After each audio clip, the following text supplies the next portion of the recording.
17편 교독하겠습니다. 여호와여, 의의 호소를 들으소서. 나의 울부짖음에 주의하소서. 거짓되지 아니한 입술에서 나오는 나의 기도에 귀를 기울이소서.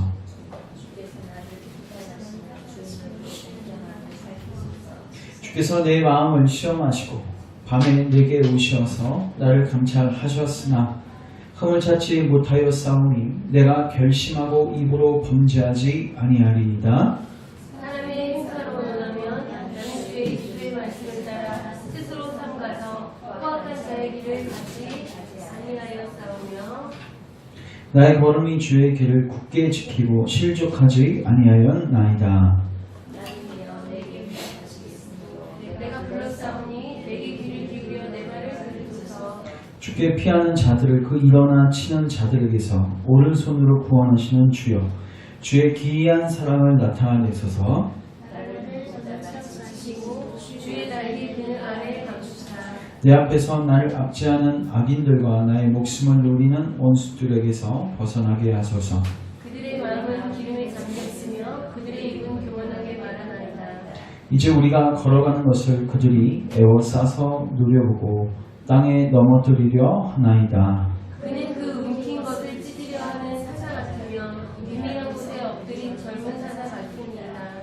여호와여, 일어나 그를 대항하여 넘어뜨리고 주의 칼로 악인에게서 나의 영혼을 구원하소서. 여호와여, 이 세상에 살아있는 동안 그들의 분깃을 받은 사람들에게 주의 손으로 나를 구하소서. 그들은 주의 제물로 배를 채우고 자녀 아이 데리고 족들이라. 같이 읽습니다. 나는 의로운 주의 얼굴을 배우니 주의 영상으로 만족하리이다. 아멘. 기도합니다. 오늘도 우리 사랑하는 교우들 시편 17편 말씀을 통해서 예수님 발견하고 하나님의 뜻을 발견하고 하나님의 목적, 하나님의 계획을 발견하면서 우리 마음과 우리 삶 가운데 놀라운 변화가 있을 수 있도록 하나님 이 시간에 함께하여 주시옵소서. 약속하신 성령 하나님을 우리 가운데 부어주셔서 우리의 영을 소생시키시고 우리를 의의 길로 인도하옵소서. 오늘도 말씀으로 우리를 새롭게 하시고 부흥케 하실 주님 기대하며 예수님의 이름으로 기도합니다. 아멘. 자, 오늘 말씀 제목 같이 한번 읽겠습니다. 세상 사랑과 하나님의 사랑. 오늘 우리는 시편 17편 말씀을 통해서 세상 사람하고 하나님 사람의 차이점에 대해서 살피도록 하겠습니다. 제가 시편 강론할 때마다 강조하는 부분은 시편은 1차적으로 예수 그리스도를 증거하기 위해서 쓰여진 시입니다. 그래서 누가복음 24장 44절에 예수님께서 반드시 이 시편과 그리고 구약에 있는 모든 글들이 예수 그리스도 안에서 성취되어졌음을 내가 너에게 분부했고 그리고 이제 그것이 응하였다고 주님이 제자들에게 말씀하시죠. 그래서 시편 17편을 해석할 때에도 예수님께 먼저 적용을 해야 돼요. 그래서 이걸 잘 염두에 두셔야 되는데 시편은 보통 이제 다윗이 많이 썼습니다. 다윗은 자기의 상황 때문에 기도하고 자기의 상황 때문에 하나님께 하소연하고 자기의 상황 때문에 어떤 액션을 취하는데 그걸 통해서 우리는 예수님을 보게 돼요. 그러니까 하나님께서 이미 예수님 오시기 1000년 전에, 다윗은 1000년 전 인물입니다. 1000년 정도 전에 다윗에게 예수님하고 완전 똑같지는 않지만 다소 비슷한 상황들을 줘서 그걸로 뭐하게 하는 거예요? 기도도 하게 하고 그걸로 하나님께 찬양도 하게 하는 거죠. 그래서 예수님의 완전한 예표로서 예수님을 보여주는 게 시편입니다. 특별히 저번 시간에 16편을 통해서는 예수 그리스도의 부활하심에 대해서 16편에서 우리는 살폈고 오늘은 또 다른 면에서 예수 그리스도를 예표하는 그런 부분들을 살피게 될 것입니다. 자, 그래서 집중. 처음에 다윗을 먼저 주목하셔야 되고 그 다음에 다윗은 누구의 예표다? 예수님의 예표다. 그래서 예수님 생각하면 되고 그 다음에 누구냐면 예수님과 함께 십자가 못 박혀 죽고 부활한 우리 이제 그리스도인들도 똑같은 길을 걸어가는 거예요. 그래서 우리에게도 마지막으로 적용할 겁니다. 자, 1절부터 5절 먼저 보겠습니다. 자, 1절 보시면 이렇게 되어 있죠. 여호와여 의의 호소를 들으소서. 나의 울부짖음에 주의하소서. 거짓되지 아니한 입술에서 나오는 나의 기도에 귀를 기울이소서. 지금 다윗은요 무엇을 놓고 기도하냐면 하나님 나의 억울함을 뭐 해달라? 나의 억울함을 풀어달라. 그래서 여기 보시면 의의 호소라고 되어 있죠. 의의 호소는 뭐냐면 자기는 지금 잘못한 것이 없는데 지금 억울한 일들을 당하고 있으니까 하나님 나의 이 의의 호소를 들으시고 주님 이제 응답해 달라는 거죠. 여러분 사실 다윗은요 항상 자기의 마음을 살폈던 사람입니다. 찾지는 마시고 시편 139편에 가보시면은 나중에 찾아보십시오. 이렇게 되어 있습니다. 하나님이여 나를 살피사 내 마음을 아시며 나를 시험하사 내 뜻을 아옵소서. 따라하겠습니다. 내게 무슨 악한 행위가 있나 보시고 나를 영원한 길로 인도하소서. 다윗은 하나님께 항상 뭘 기도했냐면 하나님 내 마음을 살펴주세요. 내 뜻을 주님께서 살펴주세요. 그리고 내 안에 혹시 악한 행위가 있으면 주님 비춰주셔서 나로 하여금 바른 길로 가게 하옵소서. 그래서 다윗은 항상 자기를 살폈죠. 그래서 그는 자기의 마음에 대해서 정확하게 알고 있었는데 물론 완벽하게 아는 것은 아니지만 그래서 하나님께 물었던 거죠. 그러나 아주 정직하게 자기의 마음을 살폈던 사람인데 자기가 아무리 그렇게 살펴보아도 이거는 내가 잘못한 것이 없는 형국이 이제 생긴 거죠. 근데 억울한 일을 당하게 되는 거죠. 이때 다윗이 하나님께 공평하게 이거를 판단해 달라고 기도하는 부분입니다. 그래서 2절 보시면 주께서 나를 판단하시며 주의 눈으로 공평함을 살피소서.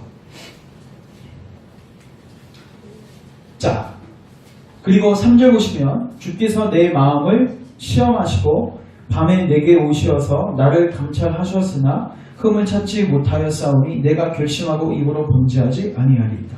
자, 여기까지. 자, 저를 주목하시고 자, 1차적으로 이건 다윗의 상황인데 이게 제가 어디다 이제 적용해야 한다고 했어요? 먼저 예수님에게 여러분 예수님이 오셔서요 하셨던 모든 일들에 대해서 많은 사람들과 특별히 종교 지도자들이 예수님을 대항하고 예수님을 핍박하고 예수님에게 억울한 누명들을 씌우게 되는 거죠. 이 세상에서 가장 억울한 사람은 사실 예수님입니다. 너희들도 억울할 수 있고 우리 집사님들도 억울할 수 있어요. 근데 우리는 사실 상당 부분에 있어서 어떤 잘못에 있어서 우리도 어느 정도 책임은 다 있는 거예요.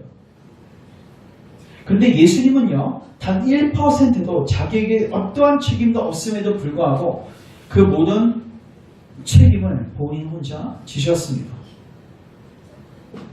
그래서 어떻게 보면 이 기도는 예수님께서 하나님께 한 기도이다.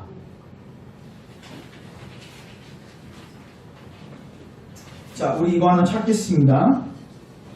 요한복음 15장 25절.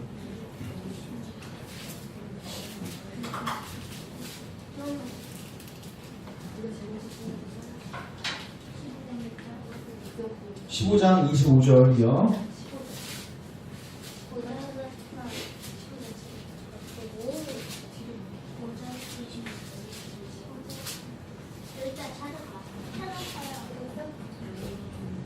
자, 우리 같이 한번 읽겠습니다. 시작.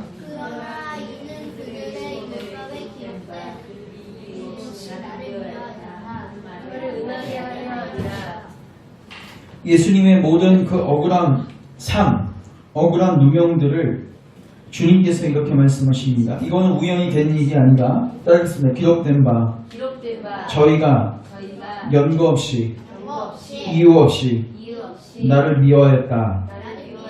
한 말을 응하게 하려 함입니다. 그러니까 하나님께서 이 예수님의 이 삶을 보여주시기 위해서 다윗에게도 뭘 보여주셨냐면 억울한 누명을 당하게 하신 거죠. 그리고 다윗이 이거를 놓고 뭐하게 하셨어요? 기도하게 하셨어요. 결국 이유 없이 당한 이 다윗의 삶을 통해서 예수님의 이유 없이 당하는 고난과 핍박과 억울함을 보여주고 있는 것입니다. 자, 더 나아가서 이 시편 17편은 예수님에게서 넘어서서 이제 신자들에게 적용됩니다. 이제 신자들도 당연히 예수님을 따라가면 이런 삶을 살 수밖에 없게 되는데 1차적으로 제가 묻겠습니다. 여러분, 이렇게 떳떳하게 기도할 수 있는 사람이 있습니까? 아내와의 관계에서, 남편과의 관계에서, 자녀와의 관계에서, 부모와의 관계에서 어떤 억울한 일이 있다고 칩시다. 혹은 친구의 관계 속에서 여러분들은 단 1%도 여러분의 잘못이 섞이지 않는 억울한 일을 당해보셨냐는 거죠. 그런 일들은 사실 우리 가운데서는 사실 찾기가 힘든 거죠. 그래서 사실 이렇게 떳떳하게 기도할 수는 없는데 우리는 이렇게 기도할 수 있죠.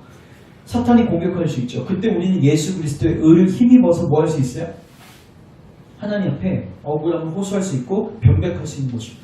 주님께서 나를 위해서 죽으셨으니까 나는 이제 뭐 하다는 거예요? 떳떳하다는 거죠.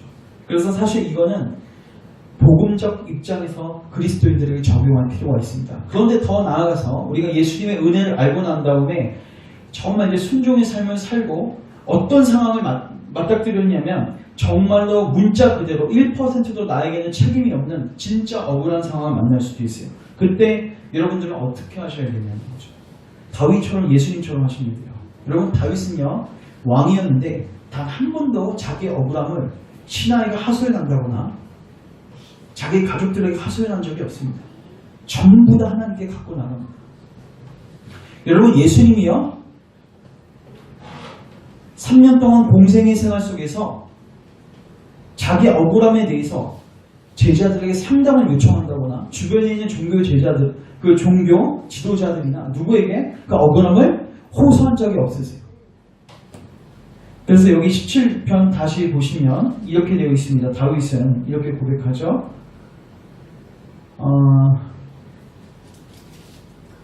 3절 보십시오. 3절 같이 한번 읽겠습니다. 시작. 주께서 내 마음을 시험하시고 밤에 내게 오시어서 나를 감찰하셨으나 흠을 찾지 못하셨사오니 내가 결심하고 입으로 범죄하지 아니하리이다.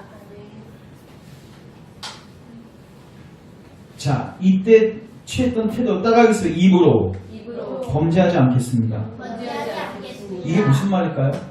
사람들은 사실 억울한 일 당하면요 뭘로 범죄하기 쉽냐면 입으로 범죄하기 쉽습니다. 입으로 범죄한다는 것은 나 혼자 중얼중얼 한다는 말이 아니죠. 누구에게 얘기한다는 거예요? 주변 사람들에게 찾아가서 이야기한다는 거예요. 근데 여러분, 예수님하고 다윗은요 그렇게 하지 않았다. 억울한 일이 생기면 항상 누구에게 갑니까? 하나님께 나아가서 그 신원을 탄원해달라고 하나님께 간구하고 기도했죠. 이게 첫 번째로 우리가 다윗으로부터 그리고 예수 그리스도로부터 우리가 배워야 하는 삶의 중요한 태도입니다.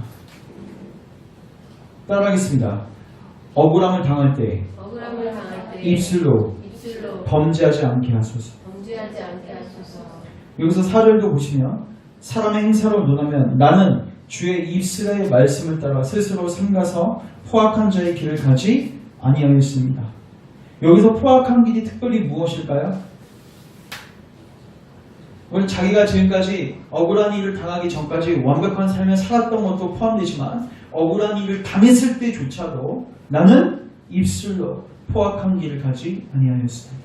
누구에게 신원을 호소했습니까? 하나님께.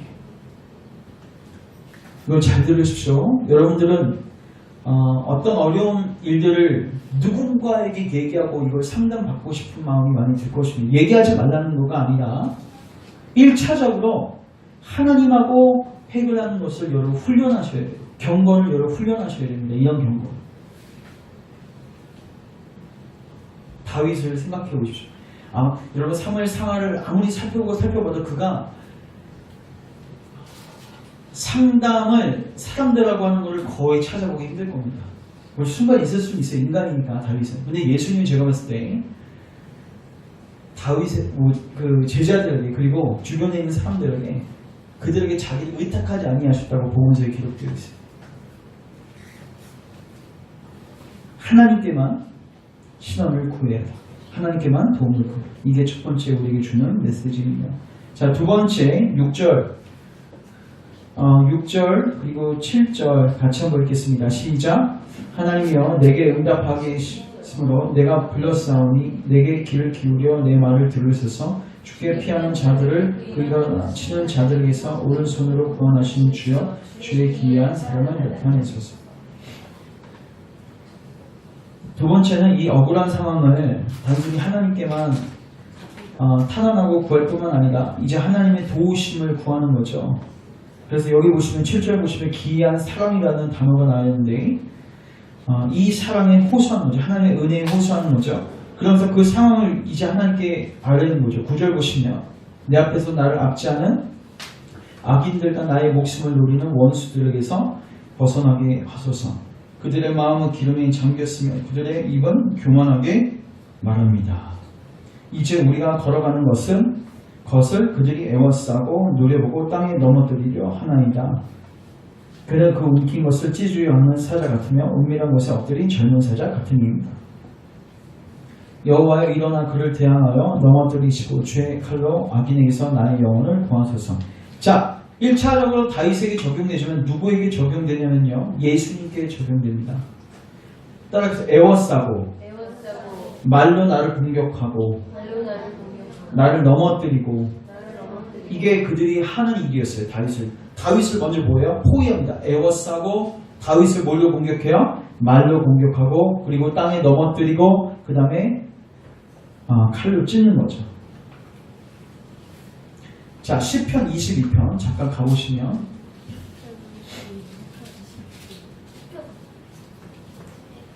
이제 우리가 기회가 되면은 이쪽에 이제 살필 건데 여기가 더 정확해서 여러분 시편 22편은요 정말로 메시아 예언시 중에서 가장 아주 예언의 한 절 한 절 자체가 예언인 것이 이제 시편 22편인데 특별히 십자가상에서 예수님 십자가상에서 했던 말들의 상당수가 여기에 다 나와 있습니다.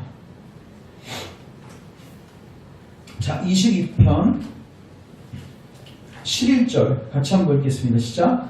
나를 멀리하지 마옵소서. 환난이 가까우나 도울 자 없나이다. 자, 11을 보시면 많은 황소가 나를 따라서 애워싸며 바산의 힘센 소들이 나를 둘러쌌으며 그러면 내게 그 입을 벌림이 찢으며 부르짖는 사자 같으리라. 그러면서 나는 물같이 쏟아졌으며 내 모든 뼈는 어그러졌으며 내 마음은 밀랍 같아서 내 속에서 녹았으며 쭉 넘기시고 16절 같이 읽습니다. 시작. 개들이 나를 애워쌌으며 악한 무리가 나를 둘러 내 수족을 찔러내. 개들이 나를 모았으며 애워쌌으며 근데 그들이 둘러싸서 뭐를 찔릅니까? 내 수족. 여러분 다윗은요 수족을 찔림을 당하지 않았습니다. 애워싼 건 맞아요. 이건 뭐예요? 누구 예표하는 거예요? 예수님 예표하는 거예요. 그리고 또 넘기고 보시면 28절 17절부터 볼까요? 내가 내 모든 뼈를 셀 수 있나이다. 그들이 나를 주목하여 보고 내 겉옷을 나누며 속옷을 뭐한다? 죄위 뽑나이다. 이거 누구에게 예언되신 겁니까? 예수 그리스도. 19절 여호와여 멀리하지 마옵소서. 나의 힘이시여 속히 나를 도우소서. 따라서 내 생명을 칼에서 건지시며 내 유일한 것을 개의 세력에서 건지소서. 자, 저를 주목하시고 지금 다윗이 당한 형국이 이겁니다. 애워싸움을 당하고 사람들로부터 말로 공격을 당하는데 이게 1차적으로는 다윗에게 있는 일이지만 이거 누구에게 있는 일이에요? 예수님께 그대로 일어납니다. 그래서 여러분 시편 22편 우리가 이제 한 달 후에 이제 보게 되겠지만 예수님이 이런 삶을 사셨다는 거죠. 즉 고난의 극치를 경험하신 거예요. 근데 중요한 건 그때 예수님이 무엇을 하셨냐면은 하나님께 이 모든 상황들을 토설하십니다. 그리고 다윗처럼 뭐 하시냐면 하나님의 기이한 사랑에 뭐 하시죠? 의탁하십니다. 예수님 마지막에 뭐라고 기도하시고 돌아가시죠? 아버지께 자기의 뭘 부탁드려요? 생명을 부탁드리죠. 그 마지막 순간에, 고난의 순간에 하나님의 은혜와 사랑이 자기를 의탁하고 그리고 사람들을 용서하고 거기서 십자가에 못 박혀 죽으시고 부활하시고. 자, 저를 주목하시고. 자, 이거는 이제 예수님에게 적용되어지는 부분인데 이제 또한 누구에게 적용되어지냐면 예수님을 믿은 우리도. 자, 예수님을 믿은 우리도 억울한 일을 아까 당한다고 말씀드렸죠. 그때 어떻게 하면 돼요? 말로 범죄하면 돼요? 안 돼요? 안 돼요. 그럼 이제 우리 친구들도 억울한 일을 당하면 잃으면 돼? 안 돼? 안 돼요. 누구에게 먼저 기도해야 돼? 하나님? 목사님 그런 모습 보면 안 돼. 이제 누구가 나 쟤 때문에 억울해 죽겠어 하고 막 엄마 쫓아오고 막 목사님 성경 공부 모임 할 때마다 친구들 들어오는 이웃 중에 한 반 이상은 내가 봤을 때 일르러 들어와. 맞죠? 억울한 일이 있으면 1차적으로 누구에게 기도해요? 하나님께 기도하고 하나님께 하소연하세요. 그리고 너희들이 사실 겪는 모든 억울한 일들은 사실은 내가 봤을 때 쌍방 잘못이야. 일방적인 건 거의 없는 것 같아요. 진짜로 억울한 일이 있으면 하나님께 호소하세요. 이게 성경이 가르쳐주는 중요한 교훈입니다. 그 다음에 두 번째, 우리 삶 속에서 수많은 고난들이 찾아올 수 있는데, 자, 따라해보세요. 고난은 고난은 하나님의 사랑을 하나님의 사랑을 경험할 수 있는 경험할 수 있는 가장 좋은 가장 좋은 수단입니다. 수단입니다. 신자들에게 고난이 다가올 때마다 신자들은 하나님을 의뢰하고 하나님을 의탁하고 하나님의 사랑을 바라보게 되죠. 그래서 여러분 고린도전서 1장 잠깐 찾아보시면 고린도 후서입니다. 고린도 후서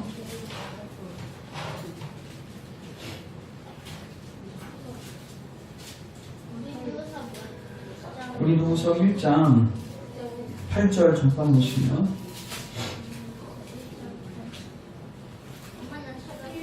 형제들아 우리가 아시아에서 당한 환난을 너희가 모르기를 원하지 아니하노니 힘에 겹도록 심한 고난을 당하여 살 소망까지 끊어지고 우리는 우리 자신이 사형 선고를 받은 줄 알았다.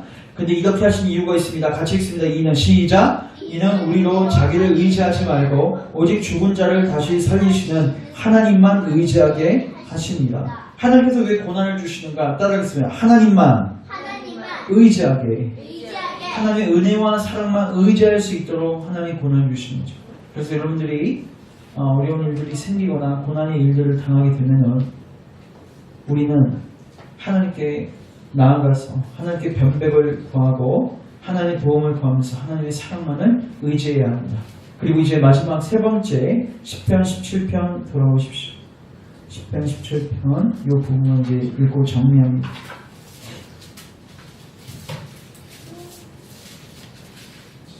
14절 15절 같이 한번 읽겠습니다. 시작.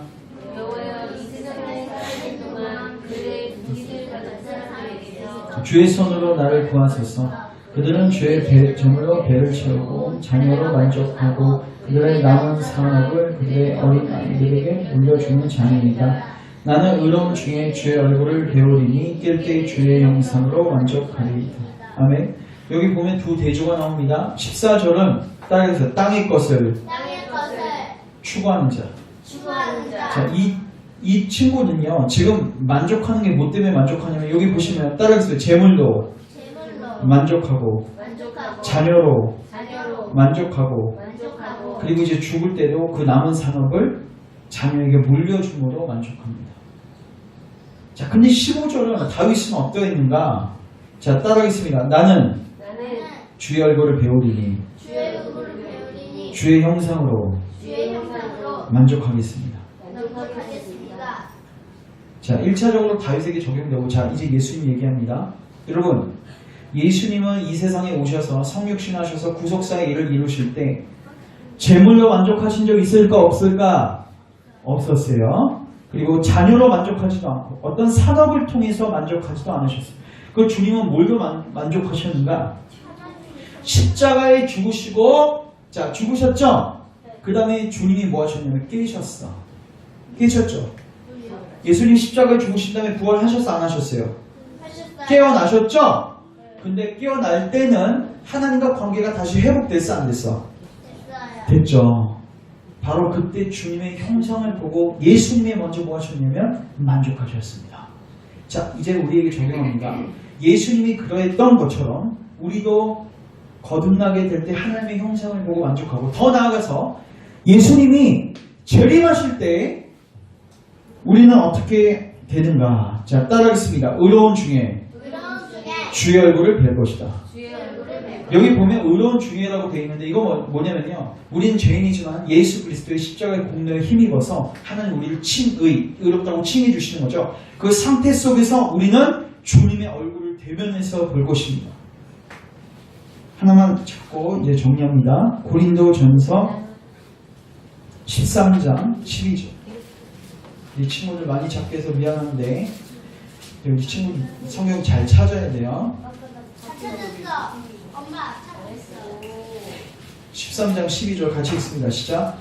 우리가 지금은 거울로 보는 것 같이 힘이 아니라 그때는 얼굴과 얼굴을 대하여 볼 것이요 지금은 내가 부분적으로 하나 그때는 주께서 나를 아신 것 같이 내가 온전히 알리라. 따라하겠습니다. 얼굴로 대면하여 볼 것이다. 대면하여 볼 것이다. 여러분들은 예수님 재림하시면 의로운 중에 의로운 중에 주님 얼굴 뵐 것입니다. 주의 얼굴을 뵙고 그때 여러분들은 큰 기쁨 속에 빠지게 될 것입니다. 안 기쁠 것 같아요, 우리 친구들? 왜 기쁠까?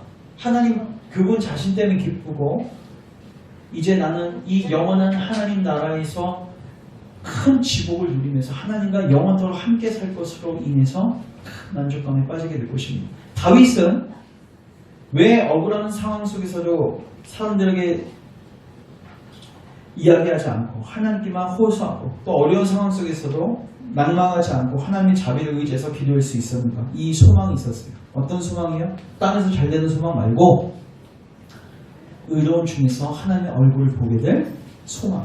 이거는 예수님이 가졌던 소망이고, 이제는 동일하게 우리 신자들이 갖고 살아야 할 소망인 것입니다. 성경은 이렇게 이야기합니다. 믿음, 소망, 사랑, 이 세 가지는 항상 너희에게 있을 것입니다. 그 중에 제일은 사랑이다. 그래서 우리 사랑만 강조하는데 사실 이 세 가지가 다 중요한 거예요.